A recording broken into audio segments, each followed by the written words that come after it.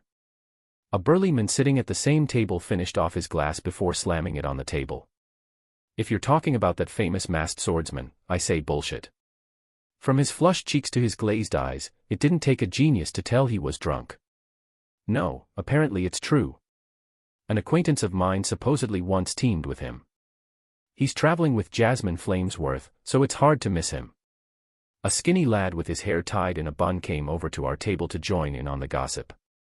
"So, what did your so-called acquaintance say about him?" the drunkard exclaimed, getting impatient. "Well, they went together to explore a minor dungeon that had been cleared before. Apparently, he's pretty short. I think the rumors are true in that he's not a mage." The thin lad just shook his head in wonder. "Bah. I call bullshit. It's either that masked swordsman is an augmenter, or the rumors are just exaggerated. Did you hear some of the stories going around about him? There was even one rumor that he solo cleared a dungeon by himself. Is that even possible? B-class augmenters can't do that, even if it's a low-level dungeon, and you expect me to believe an ordinary swordsman can?" The drunkard waved his empty mug for a refill on his beer. "Yeah man, I would take some of those rumors with a pinch of salt. That solo clear rumor, didn't the guy also say that Jasmine Flamesworth went in with him? She probably helped him inside, right?" I took another sip, feeling a little lightheaded. Right. I'm telling you dunderheads, that swordsman is probably not even that strong. Half those rumors are probably rumors of Jasmine Flamesworth. That half-wit warrior dares to call himself a swordsman. Bring him here. I'll take him on any day." Things were getting loud as the burly drunk was getting more and more intoxicated. The hottest topic these days amongst adventurers were about the masked swordsman. Some stories had said that he was Jasmine Flamesworth's apprentice, but that was a little far-fetched. It was made known that he took a rank exam to place into B rank, which was already rare enough. More shocking than that, though, was he was now at a class, moving a full rank up in 2 years' time. I just shook my head as I pitted myself. Here I was, a borderline C-class adventurer. I had failed the exam to move up a class 3 times these past 3 years. Once you gathered enough merit points from going into dungeons and completing missions and quests, adventurers were allowed the chance to move up a class upon passing an exam. The exam differed for each class, but supposedly, to go into the A rank, which was the first class considered elite, the examinee had to fight 2-on-1 with 2 A-rank adventurers and last for 10 minutes. The weird thing was that when some of the rumors had reached the examinees that were there with the masked swordsman when he took his exam, they all said that he was an augmenter. The rumor got so big around him because everyone who had been on a dungeon exploration with him had said that he never used mana but was still a monster. The burly man was sobering up a little now, and was just annoyed by the fact that a midget swordsman was supposedly better than him. He was a veteran B-class augmenter after all. I could imagine that was a pretty big source of pride for him. The squeaky door to the pub opened and I dropped the fork that was in my hand as I saw a figure entering. Well, speak of the devil. The little midget swordsman everyone's hyped up about is here. Where's your little guardian? The burly man got up from his seat with a snide grin on his face, cheeks still red. The very same masked swordsman, the one responsible for all of the crazy rumors, he was here in the flesh. I saw his blue eyes underneath the mask look up at the burly man with an unknown expression. He was wearing a simple black coat that came down to his mid-thigh, the hood on the coat covering up what the mask couldn't. If I were just passing by, even with a mask and two swords, I probably wouldn't have noticed anything particular about him, but when you looked carefully, he was an odd sight. The masked figure stood at about 1.6 m, which wasn't that tall. He had a very slim figure underneath his coat, which either suggested he was a normal person or a conjurer. Strapped behind him was a normal short sword on top and a sleek black stick on the bottom. I couldn't help wondering if he was actually a conjurer, and that was his staff. After casting a glance at the drunkard that was calling him out, the masked man simply walked past him, uninterested, as if he wasn't worth the time. Hey bastard! Are you ignoring me? Just because you're a little famous for your bullshit rumors, you think you're better than me. The drunkard hit his last straw as he unsheathed the giant sword from his back and held it above his head to swing down. See, calm down. You know you're not allowed to kill someone in here. I tried to quell the man, holding my arms up to stop his sword from swinging, but the masked man didn't even turn back and just kept walking towards the front counter. This pissed off the drunk even more as he augmented his body and sword, which both emitted a silvery glow, pushed me aside, and swung down at the masked swordsman. A thundering explosion resounded, and I stared in horror, imagining the bloody corpse that was probably cleaved in two from the force of that blow. However, contrary to what I expected, the sword had created a small crater next to the masked man, missing him by just a hair's breadth. Phew. At least the drunk had enough sense to not kill the man, he probably just wanted to scare him. I stood back up about to calm the burly man down from swinging again, but when I turned to him, I saw that his face was twisted into a shocked, seething expression. Grah. He swung his sword again, lifting it out of the small depression he had made on the ground. The customers that were seated in the dining room of the inn were all staring now, some even cheering for gore. With mana reinforcing the burly man's body and his greatsword, no matter how drunk he was, his power and speed were no joke. He attacked with a flurry of swings that obliterated the wooden seats and tables in the way, but no matter how much he had attacked, his sword always missed. The man's sword was met with empty air as the masked swordsman dipped and swayed to avoid everything. The crazy part though was that he didn't take a single step from his position. After about a minute-long barrage of attacks by the burly man and his greatsword, he was sweating profusely as his face wrinkled his frustration, but he was more cautious now as he took a step back. Is dodging the only thing you can do? I guess your guardian did all of the hard work for you while all you did was run away. The man gave him a menacing smile, still confident that he could win against the masked man. He put both hands on the grip of his sword and swung again, this time, much faster than his previous attacks. With a sharp clang, the burly drunk's greatsword that probably weighed more than the masked man himself was sent flying, but I didn't know how. The sound made it seem like the sword had been met with metal from another sword, but I couldn't see it. I didn't even see the masked swordsman pull out his weapon. Are you done? The masked man asked. Was the only sound I heard from the drunk before we all dropped to the ground. Suddenly, I felt like I was deep underwater. I couldn't breathe and the surrounding air seemed to want to crush me. What was this? I am scared. I'd heard that some elite fighters were able to produce a killing intent that could scare mana beasts away, but what the hell was this? Was there such a thing as a killing intent that could actually kill people? Slowly turning my head to face the masked man who was obviously the source of this bloodthirst, I felt the blood drain from my face as I stared at him. I couldn't tell what sort of expression he had under his mask, but I didn't need to. There seemed to be this dark, baleful aura bursting out of him. I could have sworn it felt like that dark aura around him was alive and raging. The killing intent wasn't even focused on me, but I had to will myself to keep from wetting my pants. I witnessed, then, the sorry state that the drunk was in. His eyes were wide and his body stiff, as if he was petrified. He was muttering something and I could see tears streaming down his cheeks while the crotch area from his pants were a darker shade. Suddenly, he retracted his bloodthirst and I could breathe again. I desperately took in deep gulps of air and ended up coughing. I could see the other adventurers and the workers of the inn doing the same, some in a worse state than I was. The masked man turned back to the counter and faced the trembling waitress at the front desk as her face was a full 3 shades lighter than it was before. "I believe there's a sack of rations under the name note that a friend of mine ordered not too long ago," the masked man spoke, his baritone voice clear and precise. "Why, yes. I'll get that for you right away." He gave a slight nod to the waitress as she handed him a sack of food, and he left as the whole inn just watched him go off, not daring to make a sound. What took so long? Jasmine divided the food and put it into each of the pouches attached to the saddle of our horses. "I had a little quarrel with one of the adventurers at the inn." "Ha ha." I scratched my head as I hopped on my brown mount. I could feel Jasmine staring at me suspiciously, her half-closed eyes imagining what sort of mischief I had created. Don't mind. I didn't make a big deal out of it. I didn't even hurt the guy." I just waved my hand, trying to persuade Jasmine from going back to Dragonspine Inn. Jasmine just shook her head and mounted her horse as well, snapping at the reins to go. Hap.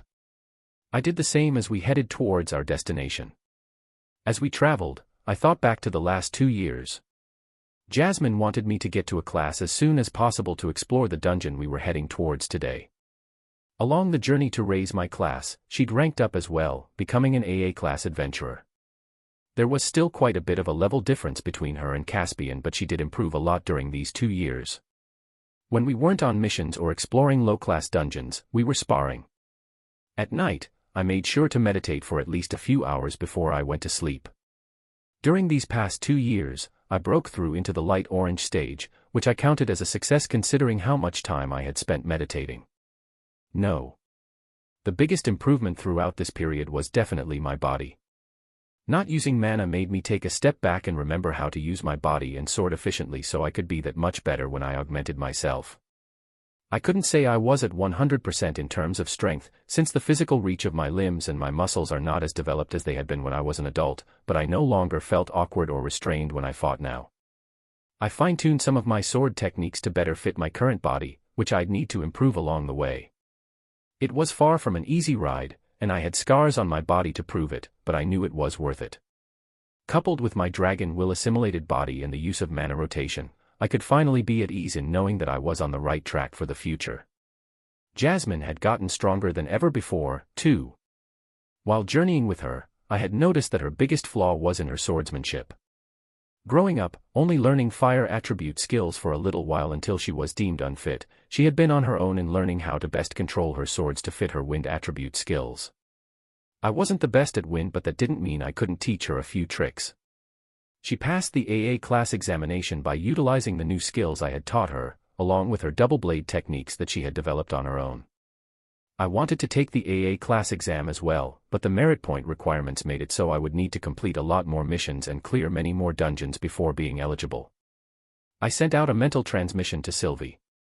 She'd been acting strange ever since we had come to the Beast Glades. We would normally always keep in touch, but for some reason, she didn't want to come meet me yet, even when I had gone back to Xyrus to visit my family. Every time I told her to come back, she responded by saying there was something she needed to finish before coming back. Despite all of that, however, I could definitely tell how much she'd matured over the course of the years. We were now able to hold conversations and her emotions had developed to become much complex than before, sometimes to a fault. While I went home a few times during the first year, since last year, it had taken too long to make the trip back to Xyrus and come back to the dungeons. Instead, we stuck to letters and meeting my parents every so often at Guildhall, where the transportation gates were. My mother had been pretty dissatisfied by this fact, but she understood to a certain extent. I could tell my father had been keeping up with his training because he had broken through into the solid orange stage now, which was impressive for someone his age. I could still recall the goofy grin he had plastered on his face as he made sure to point out who I had gotten my impressive talent in mana from. They'd also told me a lot about what was happening at the Helstia house. My sister was still quite a bit away from forming her mana core, but I was surprised when I had learned that Lilia awakened a couple of weeks ago. Her awakening caused her bed to implode, which was about average for a mage. Her parents were ecstatic by this to say the least, and didn't wait to enroll her into Xyrus Academy. After being tested, while her mana core had been measured to be about average, it turned out the efficiency of her mana veins were excellent. She had a high capacity to absorb mana from her surroundings, which was essential for all conjurers. The fact that Lilia would be my senior at school when I started going next year was amusing. "We're here," Jasmine announced, snapping me out of my thoughts. At her signal, the two of us brought our horses to a slow trot into a small clearing in the woods. The clearing that was surrounded by tall trees, and where the dungeon entrance was located, was littered with a group of adventurers clearing their camp, some checking their weapons as they got ready to go in. "I guess we're stuck with more augmenters," an all-too-familiar voice rang as he clicked his tongue. Getting off of my mount, I made my way towards the group of adventurers when the blonde fire conjurer from the examination site shot me a distasteful look. Jasmine followed behind me as an armored augmenter stepped forth and held out his hand in front of him, gesturing for a shake. "Please don't mind Lucas and let me introduce you to the party. My name is Reginald Brooks, and I'm an A-class augmenter. I am an Earth attribute yellow stage core that specializes in using a hammer." He pointed at the giant warhammer lying on the ground where the group stood. Studying Reginald, the man had short, messy brown hair that matched his eyes. His square jaw that was covered in a thick beard, coupled with his near 2-meter height and broad shoulders made for a very intimidating man. The augmenters in the group, excluding Jasmine and me, consisted of Reginald, Kryal, and Brawled. Kryal was a very defensive, water attribute augmenter that only wielded a gigantic shield as his weapon. He was a head shorter than Reginald with a large belly that indicated the man loved his beer by the barrel. I could tell he was strong, though, by how firm his body was overall, despite his belly that squeezed out of his armor. Brawled was a very noble-looking man that stood just a bit shorter than Reginald. He wore a white, metal armor that covered his shoulders and chest only, with a luxurious mantle flowing behind him. With trimmed blonde hair and sharp, hazel eyes, he seemed like a real lady killer. To my surprise, he was a real gentleman and offered us handshakes and a rather innocent smile. "I go by Brawled and just became an AA class, light yellow stage augmenter. I am a fire attribute augmenter that specializes in the broadsword and shield. I'll be the one to lead us today." He beamed, shying away after meeting eyes with Jasmine. After the augmenters introduced themselves, the conjurers stepped up. Including Lucas, there were 4 other conjurers. One of them was a lanky man and the other, a girl, while the last one was the serious-looking, bespectacled black-haired boy that I had seen at the examination site. What was his name again? "My name is Elijah Knight. A-class, dark orange stage conjurer, single specialization in Earth," he said tersely. I couldn't help but eye him carefully. There had to be more than that. He wouldn't be able to get by with skipping the exam and being placed into B rank by just being an Earth conjurer, no matter how young he was. The beady-eyed lanky man that looked well into his 30s came forth next. He had a smug look on his face despite his less than attractive appearance, with his crooked nose and greasy brown hair parted down the middle. Ahem. "I go by Oliver and I am an A-class, dark yellow stage conjurer.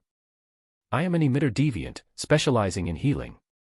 He stuck his jaw out smugly as he crossed his arms in content. Despite his attitude, it was reassuring to have a healer in the party. "Hi. My name is Samantha but you guys can just call me Sammy. Dark yellow stage, A-class conjurer with a single specialization in water at your service." She threw in a wink in my direction. Samantha looked to be around her mid-20s and was an attractive woman but by her attitude, I'm sure she was aware. She had wavy blonde hair that flowed down her shoulders and light blue eyes that looked almost gray. Her eyes were big and round, making her look deceivingly innocent, and her petite height complemented that fact well. The girl constantly swayed her hips as she switched the leg she was putting her weight on, attracting sideway glances from the men nearby. Oliver was especially engrossed. "Jasmine, light yellow stage, AA-class augmenter. Wind attribute with dual swords," my partner said without batting an eye.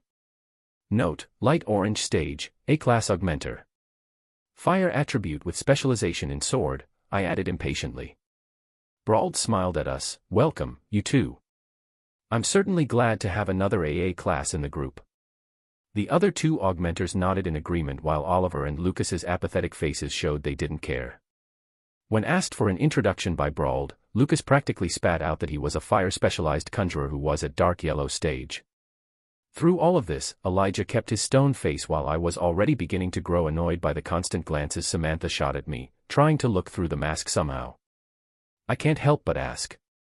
"Mr. Note, there have been various rumors about you saying that you are not an augmenter, yet you clearly just announced that you are, Reginald queried, picking up his giant hammer and holding it up on his shoulder. I haven't been using my magic for a while due to personal reasons. That must have been the reason why those rumors came up. I just shrugged without breaking stride. Noticing that I didn't want to indulge their curiosity, he coughed uncomfortably and set up the formation for the party. It would basically be brawled in the front, since his shield and sword style was the best fit for the front line. Beside him were Reginald and I, who both specialized in offense. Guarding the rear was Kryal with his gigantic shield to prevent us from getting flanked, and Jasmine beside him, ready to kill anything that may get past him. We were all in charge of protecting the 4 conjurers, with Oliver in the dead center, the most protected, since he was our healer. We should head out immediately, Brauld declared. He assumed the position as the leader since he was the front line and the only other AA class besides the quiet Jasmine. This dungeon was deemed AA class, meaning parties with only A class and above were allowed to enter. Brauld recently found out that there was a hidden tunnel that led to an unexplored portion of the dungeon, which we would be going into today. This meant that most of our dungeon exploring would be through uncharted areas. Everyone unsheathed their weapons while even the conjurers wiped their smug expressions as we stepped into the dungeon named by the first explorers, the Dire Tombs. Chapter 32, Dire Tombs. Stepping into the dungeon, I felt the temperature suddenly drop as we descended down a gradual slope. I stood adjacent to Brauld, who had his shield up and his sword drawn. Jasmine and I did some research on the Dire Tombs dungeon we were in now. It was a unique place, even amongst the mysterious dungeons. The beasts that made their homes here had been described in the records as undead. I'd never heard of mana beasts that could come back to life. Because of this, one of the hardest aspects of clearing this dungeon seemed to be the endless amount of undead mana beasts. Digging deeper, some adventurers and mage guilds even speculated that inside the bottom of this dungeon might be a special artifact that was able to reanimate dead mana beasts, but no one had been able to prove it. Clearing the dungeon meant that the area had to be explored. It was different from conquering the dungeon, where the mana beasts inside had been defeated and the treasures looted. This dungeon had been cleared, or at least it was, until Brauld had discovered the hidden passage, but never defeated. We're approaching the first level of the dungeon, stay on guard. The mana beasts here aren't strong, but there'll be a lot of them.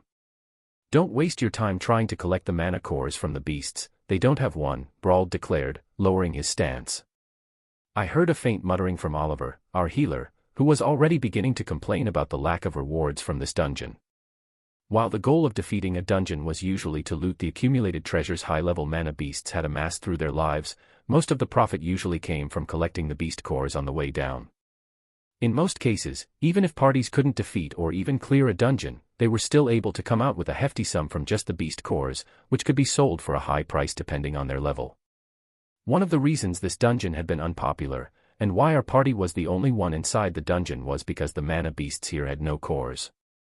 This meant a big chunk of revenue from trying to clear the dungeon would be gone. Suddenly, a steady growl filled the dungeon hall. Narrowing my eyes, I focused on the source of the sound. We had just reached the end of the descending passage and into an underground cave no larger than 50 meters in diameter. Looking around, the whole cave was glowing in a dim, blue color. Above us, the cave was covered in stalactites, threatening us with their sharp, gleaming tips. Out from the spaces between the stalactites fell 24 mana beasts that looked like large bats, except with 4 limbs replacing what normally would have been wings. The hollow body of the bat-like mana beasts had their ribs fully visible, and inside it, where the beast core should have been, was a cracked rock. I guess it was true.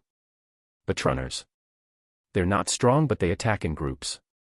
Minimizing the use of our mana is going to be the key inside this dungeon. Get ready. Brauld roared over the growling of the Betrunners, all of whom were positioned to pounce, their patches of fur standing on end and their teeth bared. Form and torment the foes around. Fire Cyclone. I heard a yell from behind me and I realized it was Lucas who had casted the spell. Suddenly, 4 twisters of fire swirled to life around us, filling the cavern with a wave of heat. As the fiery cyclone spread out, sharp yelps and pained whimpers echoed from the mana beasts. Many of the Betrunners had been engulfed by the fire tornadoes and were charred to ashes. The ones that were fortunate enough to escape the tornadoes had fled, trying to circle around and attack us. I could hear Brauld click his tongue, dissatisfied that Lucas had just ignored his orders and casted a spell that wasn't necessary. The fire cyclones had killed most of the Betrunners and the ones left had been badly burned, making it easy to defeat the rest. Next time, follow orders and don't waste mana like that. Your spell was overkill, Brauld growled over his shoulder before marching ahead. Lucas just rolled his eyes. I don't see the problem. We killed them fast enough so that everyone else could save their mana. Shaking his head, Brauld ushered us forward to the other end of the cave. As we continued forward to the location of the next room, the rather sickening sound of bones crunching and flesh gurgling made us all turn our heads back. To my surprise and disgust, the Betrunners that had just been killed began to reanimate, their bodies snapping into place as the ones that had been burned just seemed to rise up again from their ashes. Dire Tombs, what an unfortunately fitting name for this dungeon. We chose to ignore them and advanced into the next room while Elijah quietly casted an earthen wall over the entrance so that the Betrunners couldn't follow us. The opening on the other side of the cave led us through another dark corridor just wide enough for 4 people to go through at once. I could tell everyone was a bit more relaxed upon leaving the first cave, but I couldn't shake an uneasy feeling. As if to answer me, a barely discernible click and faint whistle caught my attention. I immediately drew my sword and sidestepped in front of Samantha. My short sword blurred as I instinctively parried the projectiles aimed towards Samantha, the sharp ring of metal on metal echoing through the dim corridor. Thank you. Samantha muttered mindlessly. Even under the dim blue lighting, I could tell that her face had paled as the metal spikes that almost killed her landed on the ground, harmlessly, beside her feet. Something's wrong, there were no traps last time. Brauld picked up one of the pointed spikes to study it but was baffled. I don't think they were traps but strategically placed mana beasts, which doesn't make the situation better, I said, noticing the faint scuttle of the small beasts on the walls. Stay alert, everyone, Brauld said, kicking the spikes to the side. Jasmine already had her twin daggers guarding her vitals before Reginald and Cryall readied their weapons. Samantha inched a bit closer to me, her hand pinching my sleeve as her free hand gripped tightly at her wand. Fortunately, we reached the end of the hall with no other traps deterring us. The next cave was similar to the previous cave, but twice the size and littered with suspicious holes all over the ground. Don't get near the holes. They're geysers that shoot extremely hot streams of gas up. It should be fine as long as you're not in direct proximity of the blast, Brauld announced as we all looked for any signs of mana beasts. As if on cue, the cave trembled, shaking the sharp stalactites overhead to a nerve-wracking degree. Forcing my attention from the wobbling spikes, a large figure erupting from the ground. Was that here last time, Brauld? The pot-bellied Cryall asked in a worrying tone as we all peered up at the mana beast. The creature resembled a worm, except it was thick enough to easily swallow any one of us here, whole. With a glowing red hide and countless rows of teeth encircling the hole that I assumed was the mouth, it was impossible to guess how long this creature was since its body was still mostly underground. And no, it wasn't. I don't get what's happening. It doesn't make sense for new mana beast species to enter a dungeon like this. Our handsome leader had a wavering look, his mask of confidence all but gone. Che. It's not a big deal. It's just an oversized insect, Lucas quipped from behind. We braced ourselves for its strike, but to our surprise, the gigantic red worm didn't attack us. Instead, the beast burrowed back underground, leaving in its path another gaping hole. It doesn't seem to be after us, muttered Elijah while his sharp, bespectacled eyes studied the hole the giant worm had left. The red worm beast was now burrowing itself into the walls of the cave, creating more holes from all different angles, but it never confronted us. Are we just going to stand around watching the worm dig, or are we going to go? Oliver, our lanky emitter, shoved Brauld out of the way, fearlessly taking the lead as he strode towards the other end of the cave. It was obvious not just to me, but to everyone else that Oliver's brazen attitude was to show off in front of a certain party member. Get back here. We need to assess what's happening before we go across. Brauld barked, his face furrowed in agitation at the arrogance displayed by the conjurers. As our leader stepped forward to go after him, a thundering rumble shook as the entire cavern fizzed with the sound of a boiling kettle. Lucas.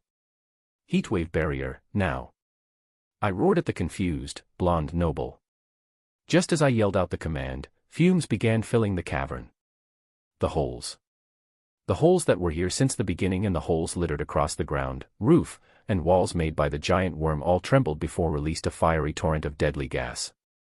Damn it, I cursed. The giant worm was making the holes in order to kill us, and we just let it happen. I managed to pull Brauld, who was just at arm's length of me, back in before he had the chance to run after Oliver. Just as the barrier was erected, a blast of a mustard-yellow gas bombarded us. Lucas's barrier trembled against the pressure, but Samantha managed to gather her wits in time to help him out with a water barrier of her own just beneath Lucas's. The two barriers of opposing elements sizzled, making the area inside the spell a makeshift sauna. Despite the crude teamwork, however, the barrier held, leaving us sweating but intact, until the blast of gas began to subside. However, due to the strength of the gaseous blasts that filled the cavern, I lost sight of our idiot healer. As both Lucas and Samantha released their barriers with stifled breaths, the horrid scene came into view. The only thing left of Oliver was bones, as blood and pieces of flesh still stuck to parts of his charred skeleton. All of his possessions had been completely destroyed by the acidic gas except for the bright emerald gem that was once embedded at the tip of his staff. Shit! Brauld cursed, gnashing his teeth as Samantha stumbled backward from the ghastly sight. Oliver didn't mean much to us as a person, but he was our healer. That idiot ran off, not even casting a protection spell on himself. Let's move out, I ordered as everyone remained silent. I went ahead and picked up the gem, studying it before comparing it to the gem that Lucas and Samantha had on their weapons. The gem embedded on Lucas's staff was of much higher quality than the gem Oliver had. However, there were apparent flaws on the sapphire gem fashioned to the tip of Samantha's wand, so I tossed the emerald stone to her, telling her to replace it with his gem. Note is right, we need to move before another eruption occurs. That giant worm beast is making more holes. I don't think our barriers will hold for another wave, our leader stated as he stepped in charge once more. I glanced back at Jasmine, who just solemnly nodded at me. Even if her face remained expressionless, her knuckles were white from clutching too tightly to her daggers. It wasn't just me that was frustrated by the turn of events. We were halfway through the cave when Elijah, who was behind me, asked, "How did you know that the cave was going to explode with steam like that?" Everyone's eyes shifted toward me, waiting for my answer. I didn't, I replied without turning back. I knew that something was about to happen, but even I didn't know exactly what. The giant worm that had been constantly burrowing in and out of the cave, creating more holes, suddenly stopped in front of us, blocking the exit. Without warning, it whipped its head forward and smashed at the ground we were standing on. Kryal, who was positioned at the back, lunged forward and, with surprising harmony with Samantha, created a water barrier that cushioned the blow before they were sent tumbling back. However, this gave enough time for Elijah to erect a large ring of rock to erupt, cuffing the worm to the ground. Impact blast. Reginald bellowed as his giant hammer glowed a bright yellow. Jumping up, he spun his body, creating momentum before smashing his hammer directly at the worm's head. With a deafening explosion, the worm's whole body shook as Reginald's mana-infused attack sent a shockwave to the beast's body, creating ripples on its red hide. However, the attack did little but destroy the earthen binding that Elijah had conjured, freeing the giant worm. The giant mana beast flailed its body, knocking away Reginald and Brauld, who was also nearby. I managed to pull Elijah out of harm's way before charging at the beast myself. The giant worm shivered, then unleashed a shower of acid spittle at me. I drowned out the panicked yells of my comrades, telling me to run away, as I advanced toward the worm. I dipped and weaved my body, sidestepping the deadly globs of yellow saliva that landed inches away from my body. Once I was close enough, I drew my short sword, willing flames to surround the blade as I activated mana rotation. "Seer," I muttered under my breath. The flames that surrounded my blade wisped away, leaving the metal glowing a fiery red. I swung my red blade at an incoming blob, scattering it away with the flat of my blade. The beast's acid spit scattered, some of it burning through my clothes but leaving me otherwise unharmed. Making one last lunge, I tore through the underside of the worm, welding the wound as my blade burned through the flesh. The worm let out a shrill screech as it began flailing wildly. Jasmine followed up and jumped over me as she stabbed her 2 daggers into the smoldering gash that I had just created. With another shriek, the giant worm escaped back into the hole it had emerged from. The oversized worm wasn't even strong. Lucas just shook his head, disappointed, when all of a sudden, we heard another rumble. I was afraid of this. The worm wasn't trying to kill us, it was trying to delay us in time for another eruption from the holes. The familiar howl of a boiling kettle once again reverberated throughout the cavern. I whipped my head to Lucas, but just from a single glance, I knew he couldn't erect his barrier in time as he stared blankly at the walls. Muttering the incantation, I leaped toward the blonde brat. Phoenix's cape. A surge of a dark red fire surrounded my body, protecting me and Lucas against the deadly gas. I looked back in relief to see that Jasmine had erected a swirling aura of wind around her that dissipated the torrent of acid steam. As the howl of gas quieted and the room cleared, my team started coming back into view, one by one. Cryold came into view first. He had managed to protect Elijah under his gigantic shield augmented with water. Both of them had red sores on their bodies and some on their faces, but they were relatively uninjured. Brauld appeared on the ground, his right arm clutching his other arm that I couldn't quite see. Upon closer look, I couldn't help but curse aloud. It seemed like Brauld only augmented his shield in flames instead of his whole body to protect Samantha, because his sword arm was obliterated from the elbow down. Reginald looked a bit worse than Cryold and Elijah, but Brauld was by far in the worst shape. Our leader's sword was on the ground as his stump of an arm had been burned black at the end. "Let's go!" Brauld yelled through gritted teeth. He slung the shield on his back and picked up the sword with his remaining hand. We immediately made a break for the exit to arrive in another dim hallway, much wider than the last one.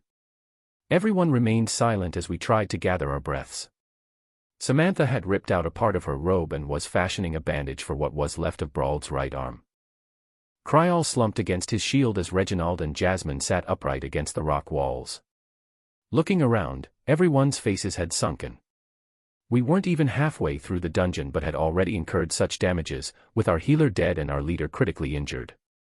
This is why I said to stay alert, Lucas. If you had stayed focused and reacted in time to set up a barrier, we wouldn't be in this state. I wouldn't be in this state. Brauld lashed out venomously, but with good reason. His career as an adventurer was probably gone after this. He'd most likely be demoted from his class once the guild found out about his crippling injury. "Don't blame me. It was your fault you couldn't protect yourself in time," he spat back, standing up. "Are you fucking kidding me? Note had to save your ass. You didn't do shit and you're saying it's my fault?" Brauld snarled, picking up his sword. "Enough!" I roared, instilling mana into my voice. The large corridor echoed with my voice, as both Brauld and Lucas immediately snapped their mouths shut in surprise. "There are a couple of choices we need to make. Reginald's body is a bit burnt. I don't think it's that bad, but Brauld, you need to make the choice of whether you want to continue or not. We're only a bit more than an hour from the surface, so you can probably make it back up by yourself," I stated, staring at our leader through the slits of my mask. "I'll keep going. This will probably be my last dungeon raid, so I might as well make it last," he grumbled, cradling his right stump.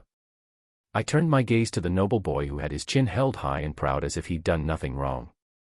"Lucas, get your act together. It doesn't matter whether you're a dark yellow core or God himself. Right now, the only thing you are is a liability. If you're going to continue acting out on your own, you might as well just go on by yourself." He glared back at me with a baleful look but kept to himself, whipping his head away from the group. "Samantha and Elijah. We need you guys to stay focused and alert to set up a barrier at a moment's notice," I continued, getting a nod of affirmation from the two of them. "Let's get a couple hours of rest before we continue on." I sat down next to Jasmine, taking out a sack of water from my bag. The group remained silent as my gaze kept turning to Brauld. Through the hours that some of us had used to sleep, our leader had been reduced to a state of dread and angst. Suddenly, Brauld got up from where he was seated and walked over to me. "I think you should take charge of the group." Looking up at him for a moment, I studied the lifeless eyes of our leader. "Okay." After a few hours, we got up with our mana somewhat replenished and continued marching down. This hall wasn't as long as the previous ones, but at the end of the hall was a large, double door with unfamiliar runes etched all over it. I don't get it. Even this part is different. "There was never a door here," Brauld groaned, shaking his head. "The only thing that was the same was the first cave, where the Betrunners had been," he continued, analyzing the runes.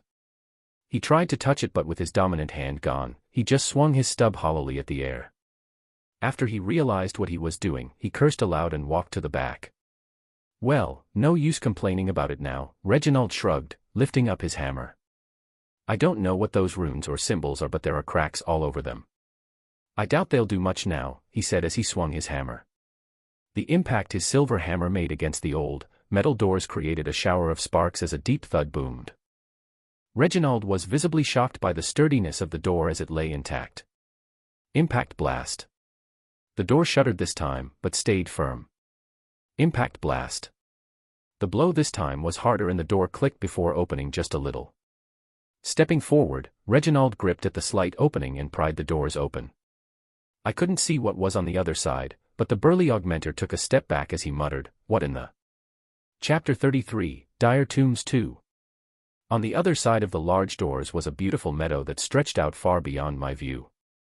As we all peered agape at the brightly lit field of grass that glittered like polished emeralds, for a moment, the fact that we were underground seemed like a dream. "Let me guess, this field wasn't here last time either," Reginald muttered as his eyes stayed glued to the enrapturing scenery in front of him. Brauld let out a sharp breath as he continued to stare at the field. No, nothing of the sort." After mumbling something indiscernible, Reginald let out a sigh of resignation and stepped through the door. The rest of us just exchanged hesitant glances before following after the hammer-wielding augmenter. Stepping into the meadow, I studied the large area. I almost thought that we had stepped through some teleportation gate out of the Dire Tombs until I looked up to see the rows of stalactites high up on the ceiling. The deposits of calcium that littered the ceiling of this cave glowed brightly, to the point where I had to squint to make out any details. What I found suspicious, though, was the very fact that a space like this could exist underground. There were no pillars visible and this area stretched for at least a few hundred meters in all directions. With such an extensive open field with no supports holding it up, I was surprised that this place hadn't been buried in rocks. "Wow. It's so pretty." Samantha gasped, her head constantly turning to take in the view. Tall trees and bushels of shrubs dotted the field. Even I couldn't help wanting to just lay down and relax here, but ever since we walked through the door, the hairs on my body had been standing on end, as if my body wanted me to stay alert. Everyone's guards seemed to be down except for Jasmine and Elijah, whose eyes kept darting around as if searching for anything suspicious. "Something's off. Keep your guards up, everyone." I remained vigilant with my short sword out and my left hand on the grip of Dawn's ballad, which was still sheathed. "Are you sure?" "I don't even hear anything, let alone see much besides the grass and trees," Kryal asked dubiously. I could tell he was a bit doubtful, but he followed my advice and raised his shield. I continued examining our surroundings to see what was making me feel so tense. The light that radiated from the stalactites glowed much brighter than the ones from the previous caves. There was also a thin veil of haze layered over the meadow, but that was it. There was literally nothing else besides the plants and this mist. What am I missing? However, soon enough, the mist around us began to gradually grow more dense, eventually thick enough so that I could only make out the shapes of everyone around me. Suddenly, a deep thud broke through the silence hovering around the mist. "Clara? Is that you? How are you alive?" I whipped my head to the direction of the voice in time to see that Kryal had dropped his gigantic shield and was holding his arms out, reaching desperately at something in the distance. "I knew you couldn't be dead, Clara. Stay there. I'm coming to get you."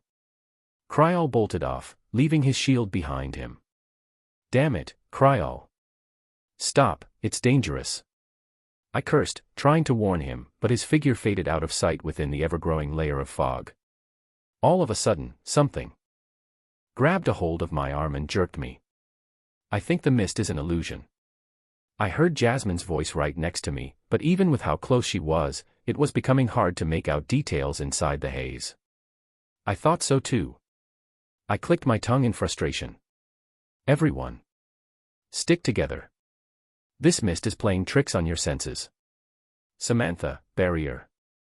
Eventually, they were able to gather, using the sound of my voice as their destination. Huddling together, we discussed our plans for clearing through this cavern inside a sphere of water. "Who's Clara?" Samantha asked, confusion evident on her face. Reginald shook his head. It's Kryal's fiancée. But it's impossible for her to be alive. I saw her get killed in a dungeon with my own 2 eyes. We even cremated and buried her ashes together." It was obvious that Reginald and Brauld were both shaken up. The 3 had partied before numerous times, so the name Clara wasn't news to them, and hearing Kryal go after his dead fiancée wasn't exactly the best of news either. "What the hell is going on?" Lucas cursed under his breath. His knuckles were white from how hard he was gripping his staff, and it looked like he was doing all he could to keep his wits together. Jasmine. Do you have a spell that can create a wind strong enough to clear this mist around us? I turned my head to my partner, hoping she could give me some good news. We didn't have any wind attribute conjurers here besides her. She answered, lowering her gaze. Not strong enough to clear it all away, but I can make a path. We gave her space inside the barrier of water as she began preparing her spell. Soft gusts that glowed a greenish hue began swirling around her, gathering around her hands. Her straight black hair lashed wildly around her as the swirls of wind circled her arms, growing larger. While an augmenter's biggest disadvantage compared to their counterparts was the limited range of their spells, after a certain level, augmenters were able to store and exert enough mana to use ranged techniques. Of course, the power and efficiency at this stage would be vastly inferior to a conjurer of the same level, but even the fact that she had enough control over her mana to do this showed talent. The mist around us grew thicker, limiting our field of vision to about a meter away from us. The once peaceful field of grass now emanated an ominous pressure, almost as if this mist wanted to swallow us alive. Clear my enemies from my path with an ever-raging howl, Jasmine chanted, struggling to keep the frenzied wind in tow. Storm's gale. The condensed whirlwind swirling around Jasmine's arms collided as she clapped her hands together. The impact of the two tornadoes expanded and burst forward, shredding the mist into a clear path in front of us. However, the once excited looks on everyone's faces turned pale at the sight before us. The tornado revealed a path, but also uncovered something else. Tentacles of vines and branches were quickly making their way towards us. Enough of this. Lucas pushed Jasmine aside and swung his tall staff at the wave of vines advancing towards us and muttered a spell. Crescent Ember, he shouted, lashing his staff. The bright flame that glowed on the tip of the staff expanded, shooting a large blade of fire. With a fiery explosion, the slithering vines and branches flinched back, but other than a scorched impression where the spell had hit, they were unaffected. Shit. What kind of trees aren't afraid of fire? Brauld hissed as he ignited his broadsword into a fiery tornado and charged into the wave of vines that were approaching rapidly. Samantha. Elijah. Lucas. Support us. I barked, willing mana into my body and sword as well. Jasmine rushed next to me, both daggers unsheathed and glowing brightly. The spell she had used to clear a path had drained a lot of her mana, but it didn't do much as the mist had already filled the path the tornado spell had created. Reginald stayed behind to protect our conjurers as they casted spells. Brauld let out an unintelligible battle roar as he continued mindlessly hacking away at the endless wave of vines that seemed to manifest out of nowhere. The vines, however, were regenerating faster than Brauld was cutting them as the one-armed adventurer was getting buried deeper and deeper inside the torrent of vines. Fool, I cursed under my breath. Whether he had just gone reckless or he wanted to die here in battle, I couldn't help but doubt that he was an AA-class adventurer. Augmenting my sword in fire as well, I made my way to our one-armed companion, hoping I would make it in time to support him before he got himself killed. Concentrating on the fire dancing wildly around my sword, I condensed the augmentation so that just a thin layer of bright red enveloped my sword. Searing edge. Lashing my molten hot weapon at the vines continuously shooting themselves at me, a pile of dismembered branches began forming around me. I kept tabs on Jasmine to make sure she was okay, but she seemed to be fine on her own, her body spinning furiously like a cyclone of blades, mincing any vines that came in her direction. Brauld was having a harder time as more and more gashes began oozing fresh blood on his face and body. Spread and burn. Liquid blaze. Lucas finished his spell first as he unleashed a spray of red liquid from his staff while Reginald continued blocking the incoming vines that targeted our conjurers.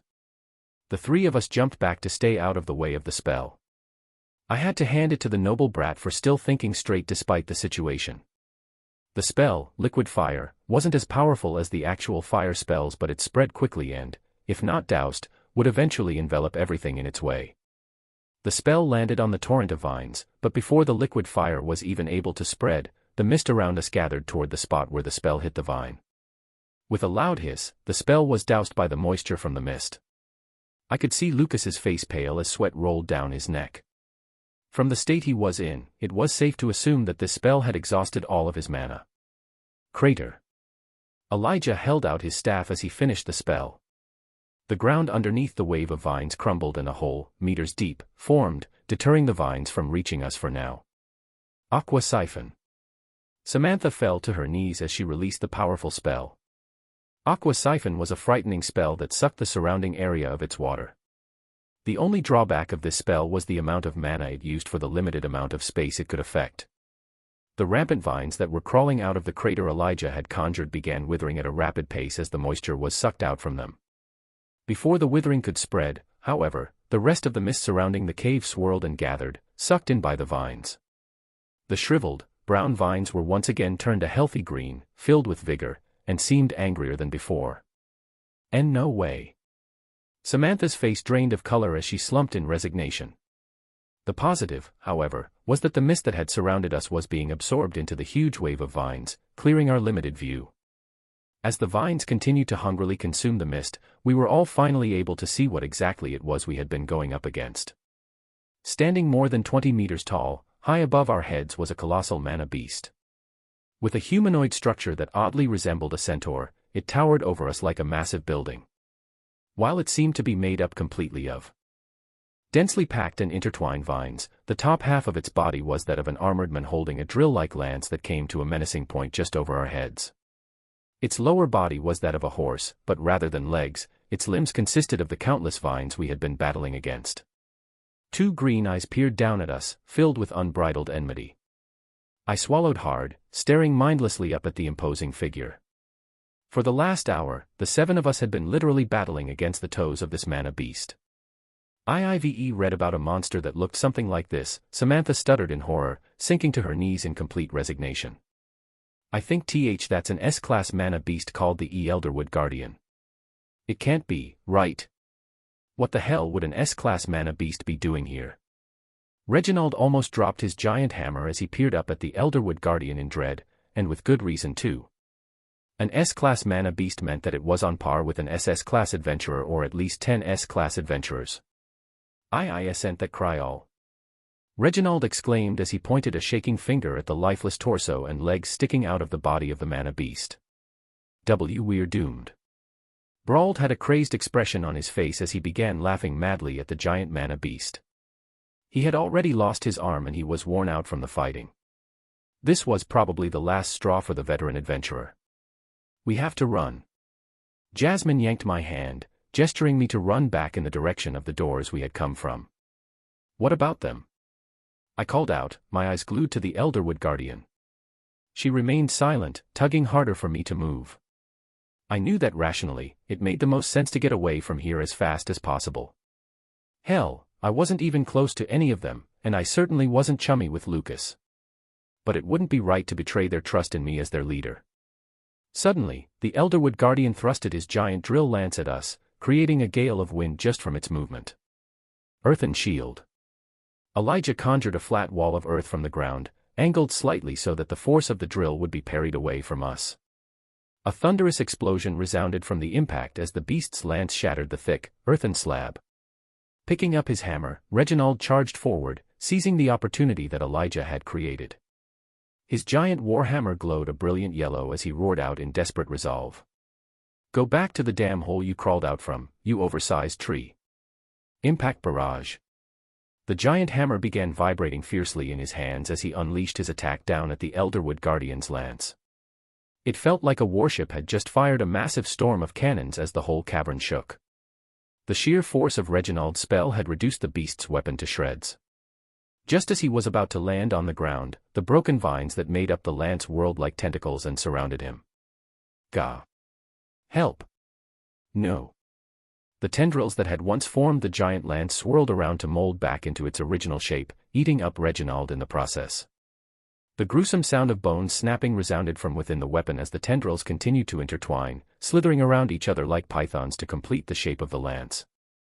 Samantha, who had been preparing a spell to our left, lurched forward and heaved what little food she had consumed since coming down here as the sound of Reginald's body being ground filled the cavern. Damn it all. The lance had formed back into its original shape, with the addition of Reginald's body and weapon inside it. Looking up, I could see that the Elderwood Guardian didn't have a mouth, but just from the look in its eyes, I felt like it was gloating, refreshed by the fact that it had caught one more insect that had been bugging him. I grabbed Samantha, who had been petrified from shock, and lifted her up on my shoulders. Jasmine. Grab Brauld and let's run. Lucas, Elijah. You have to try and block any incoming attacks until we can make it out of here. Jasmine picked up the one-armed adventurer who was still laughing psychotically, and we looked back to see that the Elderwood Guardian was looking directly at us. We need to move. I barked, hurrying everyone. However, just as I willed mana into my body, a blast of fire hit me square in the chest, sending me flying back as Samantha tumbled off to the side. While my body, reinforced with mana and from the assimilation of Sylvia's dragon will, prevented me from sustaining serious injuries, my breath had been knocked out from the almost point-blank spell cast by Lucas, the only one possibly capable of doing this. Furious and baffled by the sudden betrayal, I had to practically peel my eyes away from the blonde Brett that was already running away to look for Jasmine. She had been knocked back much farther from the spell and was unconscious, but she didn't seem to be dead. What the hell are you doing? Elijah cried out for the first time, pointing his staff at Lucas, who was already almost at the entrance of the cave. You think I'd risk my life to help all of you escape? Be honored that you'll be the valiant heroes that stalled the beast enough for me to escape. I'll tell everyone all about your courageous deeds, he scoffed, turning back just to shoot me an arrogant smirk before conjuring a smoke screen. Another deafening crash reverberated as the ground split around us from the force of the Elderwood Guardian stabbing its lance where Lucas had just been. The smoke screen subsided, but Lucas was already gone, closing the door behind him. That spineless ass. Elijah cursed, holding his glasses in place as the cavern continued to tremble from the force of the beast's attack. The endless vines that made up the mana beast's limbs managed to climb out of the crater left from Elijah's spell and approach us. Suddenly, the Elderwood Guardian let out a baleful roar, gripping my body with a fear incomparable to any of the other mana beasts I had faced before. Its green eyes turned a menacing red, and the tendrils that made up its body turned gray and disassembled to form a tsunami of vines, destroying everything in its path as it made its way to us. Ha ha ha. Brauld's maniacal laughter faded as a wave of vines consumed his body. Elijah's usual terse expression was nowhere to be found as his face slackened, turning several shades lighter, while Jasmine was still unconscious from taking Lucas's spell directly. The fact that she was still knocked out meant that Lucas managed to hit her before she had the chance to reinforce herself with mana. I started calculating the options I had left. Even if I were to use the first phase of my beast's will, I wouldn't last long enough to save everyone and carry them out. I bit my lip, frustrated that I allowed myself to fall into such a crappy situation. I had no choice but to use it. I didn't know how severe the recoil of using it would be, but I had no choice but to try. Taking a deep breath, I closed my eyes, searching deep within my mana core for the source of Sylvia's slumbering power. Releasing it, I was met with an almost strangling amount of energy as my body burned. The world around blurred as a near-palpable aura of different colors enveloped me. Phase 2, I let out a strained whisper. Dragon's Awakening. Chapter 34, Dire Tombs 3. Undergoing Dragon's Awakening seemed to startle Sylvie, who was now frantically asking me what had happened from wherever she was. It's fine, Sylv. I want you to stay away for now, and if anything happens, go back to the Helstia's house for me. No. I'm going to go towards you now, Papa. Hold on. I could sense Sylvie getting closer, but she was still a few dozen kilometers away. Stay away, Sylv. Please. I need someone to tell my family what happens just in case, I transmitted, the voice in my head coming out desperate. I didn't know if I was going to make it out of this alive, and I didn't want my family wondering what happened and why the ring activated. Be careful. Thanks, Sylv. One of the abilities of my first phase, Acquire, allowed me to temporarily separate myself from the space and time around me, which seemed to also be one of Sylvia's innate skills. That phase was limited in many ways because I wasn't a dragon. The limited mana I had access to, as well as the physical burden the ability placed on me, restricted what I could actually do when I activated the Acquire phase. The most efficient way to best use this phase, I realized when I was training with Grandpa Virion, was by utilizing the Thunderclap Impulse spell alongside it. I would activate my first phase in short millisecond bursts while the reaction time of my body was increased dramatically from the lightning attribute skill. This allowed me to react and counter almost anything. That was the most efficient way I could think of, since I couldn't affect anything that was frozen while the first phase was activated. Even though I wasn't able to keep it up for long, that was my biggest trump card. The fact that the first phase of my beast will wasn't noticeable by those around me made it all the more useful. I thought back to the time at the auction house when I had first used the acquire phase on someone else. Sebastian wasn't able to communicate with anyone besides me since I separated us from the time and space of those around us. I only lasted a few seconds before I ended up crippled in bed the next day. Right now, though, was one of those times when my first phase wouldn't be so useful. No matter how fast I could react to this tsunami of vines, I wouldn't be able to dodge or escape from it in one piece. There was no other choice. As I unleashed the dormant power of Sylvia's will deep inside my mana core, I felt every pore in my body open as a surge of mana began raging in and out of my body. The space around me distorted and the ground below my feet began cracking from the mana surrounding my body. Color drained from my vision as I was only able to see in shades of gray. The only colors I was able to see were from the numerous particles of mana in the atmosphere around me, all shimmering according to their corresponding elements. The surge of mana that had been rampaging around me suddenly got sucked up and compressed into my body as the feeling of insurmountable power overwhelmed me. The sense of superiority over everything, living or not, in this universe, almost drove me crazy. I suppressed the growing temptation to obliterate everything around me out of sheer mania. Coup! I gasped aloud. The mana in the atmosphere seemed to bend to my will, as if even nature was now under my command.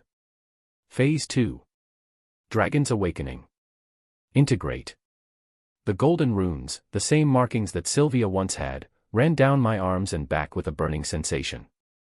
I could see my hair growing longer, flowing down to my shoulder, as the once auburn color of my hair turned a bright luminescent white, swaying from the swirl of energy constantly encompassing me.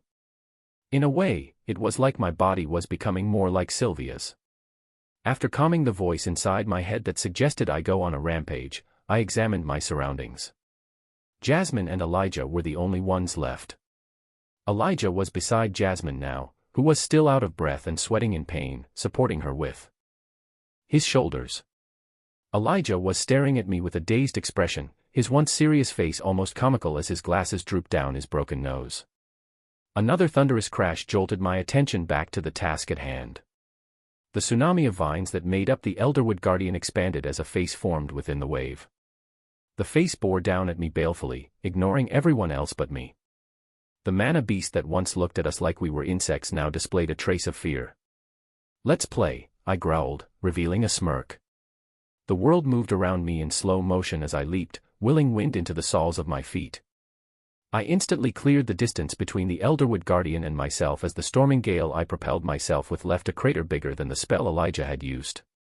A surge of black lightning coiled around my body as I effortlessly dodged the thousands of vines that shot out at me. Every vine that the tendrils of black lightning touched instantly disintegrated and withered away, but for every vine that crumbled, dozens replaced it. Using the vines that were shooting at me as a foothold, I breezed through the onslaught of thorn-covered vines as thick as my body, drawing nearer to the core of the Elderwood Guardian. I could already feel the recoil from using the second phase as my body began trembling and I held back the need to vomit blood. It was time to end this. "White fire," I muttered.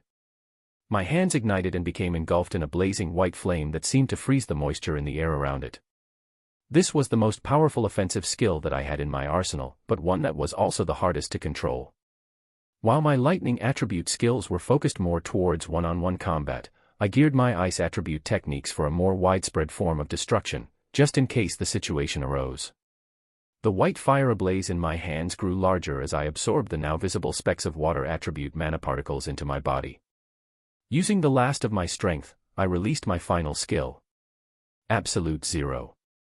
The Elderwood Guardian, who was in the form of a giant wave of entangled vines, rapidly became encased in ice as the very atoms that made up the mana beast froze in place where the white fire had spread. Exploding forth the black lightning around me, deadly coils of dark electricity traced through the frozen tsunami of vines and instantly shattered it, leaving only the beast's mana core. The second phase wore off as I heaved out a mouthful of blood. As my body began plummeting down, I couldn't help but admire the beauty of the shimmering fragments of ice that once made up the legendary S-class mana beast. It had the surreal effect that one would only see in a dream. As my consciousness faded, the last thing I heard was the distant echo of Sylv's cry in my head. As soon as I woke up, I immediately wished I could be unconscious again. An intense wave of searing pain spread all over my body, leaving me helplessly immobile as a stream of tears rolled down my cheeks. I vomited both blood and the remains of the little food I had eaten since arriving at the dungeon. Every muscle, every pore, every fiber of my body felt like it was getting sawed slowly by a scalding blade. Without even the strength to utter a cry of pain, I just cursed miserably in my mind. "You're awake!" A voice called out from beside me. Focusing all of my will into staying awake, I ignored the voice. After a moment of hollow silence, I managed to utter a few sounds. "Glove." "My glove," I practically coughed out, turning my head to the side so I wouldn't choke on my own blood. "What about your glove?" I could see Elijah's face now as he removed the glove my parents had given me from my hand. Break one of the sea crystals on the glove and give me. I almost passed out from the pain again, but before I did, Elijah managed to understand and follow my stuttered instructions. A pleasant surge of soothing light enveloped my body, and the once unbearable pain eased enough so I could calm down a little. I tried to get up but my body, once again, refused to listen. Lying motionless on my back, I assessed the situation now, since my cognitive abilities were no longer completely focused on enduring the pain. Around us, it was dark and cramped, with the only source of light coming from a small fire in the middle of our small group. "Where's Jasmine?" I croaked, struggling to turn my neck as I searched for her. As another wave of pain clenched at my insides, I was reminded of the time when I was 4 and had fallen off the cliff. Good friggin' times. Elijah pointed to other end of the small shed we were huddled in. "She's over there." Just barely lifting my head, I was able to spot Jasmine lying against the far wall. Her face was wrinkled in pain as beads of sweat littered above her brows. She was hit a lot harder by Lucas's spell and her body wasn't fortified with mana. I had a medical kit on me so I treated the external burn on her belly, but I think the burn had caused some internal damage. Elijah looked wearily at Jasmine, straightening his glasses. Turning my head back, I could see that the boy wasn't in great shape. His usual trim, black hair was now a bird's nest as cuts and trails of dried blood covered his face and body. His nose, that had been broken, had turned a sickly purple and his clothes were shredded. He was hurt and tired, but he was able enough to get out of here. Yet, he stayed, ignoring treating his wounds while focusing his efforts on keeping Jasmine and me alive. I wanted to thank Elijah for helping us, but I held off until I could talk in complete sentences. If I told him now, it would only come off as strained and pathetic. Until then, I could only simmer in my own fumes, thinking of that spineless, traitorous worm called Lucas. "Use my glove on Jasmine too. Crack another one of the gems on it and press it against her wounds," I explained through gritted teeth. "Got it." Elijah shuffled over to Jasmine and I heard a faint hum from the light that brightened the small cave we were in. Jasmine's ragged breathing had turned noticeably steadier. Using my limited strength to look at her again, I saw that her previous strained expression had calmed. "I think she'll be fine with a few hours of rest." A rare smile escaped Elijah's terse face. "Papa. You're awake now. Are you okay?" "I'm almost there." Sylvie's voice chirped in my head. "I'm fine now." "I thought you said you had to finish up something. Are you done with that?" I asked my infant dragon. "No. I'm almost done, though. I'll find you after I'm done." "I miss you, Papa." The disappointed voice of Sylvie almost tempted me to just tell her to come here now, but I held it in. I could feel the changes in Sylvie's body somehow, and I knew she was going through something important. I didn't think that the legendary masked swordsman, Note, would be someone around my age. My bespectacled companion's voice stirred my train of thought. "My mask." My voice turned a little frantic as I noticed for the first time that my face was bare. Sorry. It got blown off while you were falling. I couldn't help looking while I was moving you two to safety." I saw him scratch his cheek, something akin to embarrassment expressed on his face. "What about my sword? Did you see the black stick that I carried around?" My eyes darted around through the dim lighting. I spotted the outline of my sword as Elijah pointed a bit to the right of the sleeping Jasmine. "Yeah, it's beside Jasmine." I didn't know if it was valuable or not, but I kept it just in case. I just let out a deep breath, a rather heavy weight lifted from my chest. "Thank you for everything. For saving Jasmine and me and retrieving my sword when you could have easily escaped by yourself. Thank you. Ha ha. If I left you in that half-dead state, that would have put me on the same level as that ass, Lucas, then wouldn't it? He shot me a grin. Hey, not nearly. I let out a pained laugh. Elijah inched closer, sitting down next to me now. Why did you stay anyways? I saw Jasmine pulling you to escape. I felt like you two could have escaped at that time. I couldn't help but pause at his question. A king never betrays the people who trust him. I winked, which made him scoff. And I hesitated. I promised someone very important to become a better person and to cherish the people around me. Pfft. You sound like an old man. We're pretty young. I wonder what kind of life you had until now to have promised someone that. Elijah's tense face was a lot more relaxed now, his once stone face full of life. I sometimes wonder myself, haha. How long have I been out for anyways? I changed the subject. It's hard to tell, but definitely more than a day. Jasmine woke up a few times in between, but just barely enough so I could feed her, he answered, leaning back on the wall. I wiggled myself up painfully to sit against the wall as well, Elijah helping me, when I noticed that the wall was made of metal. This doesn't seem to be naturally made. Where are we? I feel the cold surface of the wall, tracing it back to the ground. I conjured it. I think the Elderwood Guardian's body was supporting the whole level of the cave we were in. After you defeated it, the ceiling crumbled, and once you landed on the ground, I built a small shelter to keep the rocks from burying us alive. He let out a sigh. Until now, he hadn't given away a single trace that he was a deviant, and a rather particular one at that. Instead of being surprised, though, my mind somehow felt at ease. Ever since I had met him, something had felt weird. Like we had held some sort of connection somehow. I guess him being a deviant was the reason why. I thought only dwarves were able to manipulate metal, and even then, I was taught that they could only manipulate existing metal, not create and conjure it. So much for keeping secrets, eh? Elijah chuckled, sinking further down, a tired look on his face. Tell me about it, I scoffed with a grin, holding in the pain as my body protested at even the slightest movements. All right, but you have to tell me what the hell you did back there as well. Your hair turned white. And your eyes, they were glowing purple. There were these glowing symbols that appeared on your body too. I didn't know that my eyes had turned purple, but merely nodded in agreement and let him continue. I'm from the Darv Kingdom, but I'm not really sure where I originally came from. The elder that took care of me since I was little always avoided the subject of my parents, so I never got a clear answer. The only memories of my childhood came in painful flashes that feel like they've been locked away somehow. About a year ago, when I had awakened, I created such a big implosion that my whole room just vanished. After getting trained for a little while, I found out I was abnormally better in earth attribute spells than any other elements, to the point where I wouldn't be able to cast anything but the most elementary spells in water, fire, or wind, even. Now. Elijah stared blankly at the palms of his hands. Since I had awakened, my mana core has been condensing all on its own at a rapid pace. I don't even need to meditate for some reason.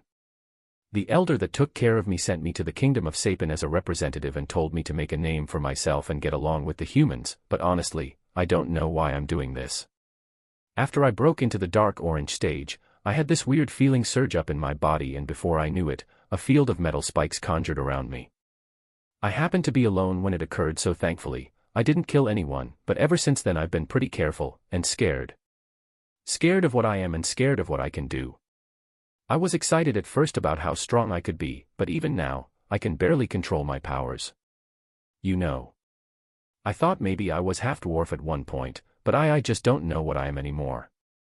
I stared at Elijah, noticing that his hands were trembling as he quickly squeezed them into fists to control himself. I just laid back, silently.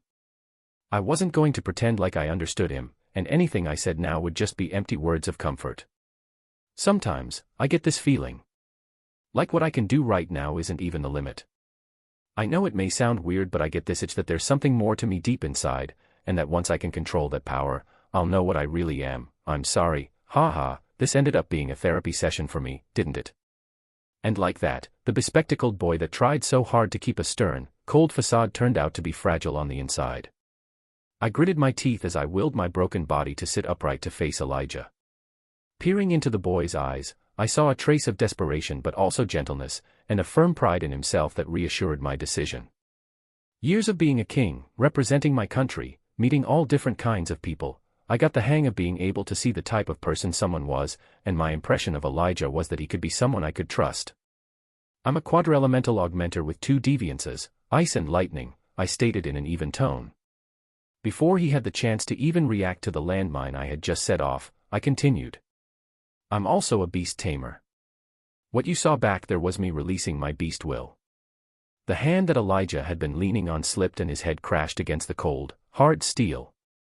Holy, ouch. He got back up, rubbing his head. I thought I was a freak, but I guess you win. Wait, how old are you? He asked. I turned 11 a couple of months ago. No way. I'll be 12 in a few months. I don't know my exact birth date, but the elder just made my birthday the day he found me, January 10th. You know my name is Elijah, but I don't know yours. What's your name? He stuck out his hand as a sign of friendship. Grasping his hand, I responded with a pained smile. Arthur. Arthur Lewin, but just call me Art. For the next several hours, we exchanged stories. Elijah's childhood wasn't that eventful before his awakening. He stayed with the elder since the dwarf children weren't too fond of mingling with humans. Because of that, Elijah had spent most of his time reading various books. Listening to him talk and just hearing about his life, I could understand why he was a lot more mature for someone his age. He only talked with adults, mostly the elder that took care of him, and just living in a society where almost everyone would rather not have anything to do with you made him grow up a lot faster than he should have. I broke the last gem of the glove to relieve the pain again when Jasmine woke up. As soon as her eyes opened and she saw that I was awake, she shot up and pulled me into a firm and agonizing hug. I was about to say something when I felt drops of tears fall on my neck. What the hell, I could endure a few more seconds of pain. I'm sorry I couldn't protect you, was all she could manage to say as she held back her sobs. It's okay, Jasmine. I was the one being stubborn. I'm sorry I dragged you into this mess with me. I patted her back. Had she always been this small? Knowing her since I was a child, I had always assumed she was bigger than I was, but in my arms now was a frail woman. After she had regained her composure, I shakily stood up to my feet, placing a hand on Jasmine and Elijah's shoulders. Let's go home, guys. Volume I, Part 1 ends here. If you enjoyed it, please give us a like and subscribe so we can be motivated to make even better videos in the future.